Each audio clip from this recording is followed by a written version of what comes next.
Que penses-tu de la situation actuelle entre Israël et l'Iran? Alors, c'est un conflit qui nous attriste, au même titre que le conflit entre Israël et Palestine, entre l'Ukraine et la Russie, etc.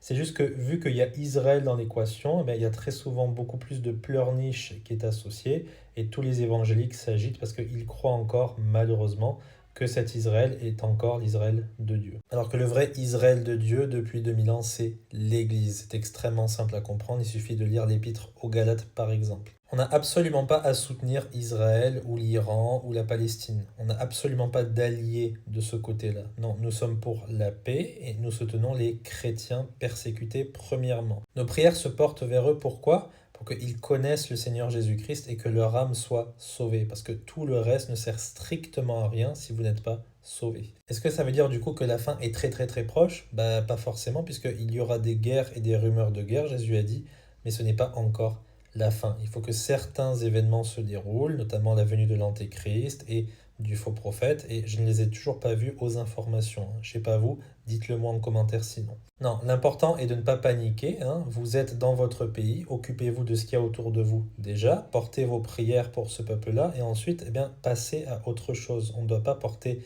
toute la misère du monde sur nos épaules, c'est Dieu qui est au contrôle de toute chose. Et si vous êtes mort de trouille à propos de ce qui se passe à des milliers de kilomètres de chez vous, alors qu'autour de chez vous tout va bien, c'est peut-être que vous avez une très grande incertitude sur votre salut. Est-ce que vous êtes sûr d'aller au paradis?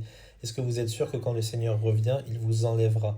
Eh bien, si vous êtes sauvé, si vous avez placé votre foi en Christ, eh bien, vous êtes sûr d'être enlevé et d'aller au paradis, quoi qu'il advienne, puisqu'il ne peut pas vous perdre. Si vous n'avez pas cette assurance, eh bien, vous allez continuer à avoir peur à chaque information qui circule sur les réseaux sociaux et ainsi de suite, ce qui n'est pas du tout idéal. J'espère que c'est clair pour vous, que Dieu vous bénisse.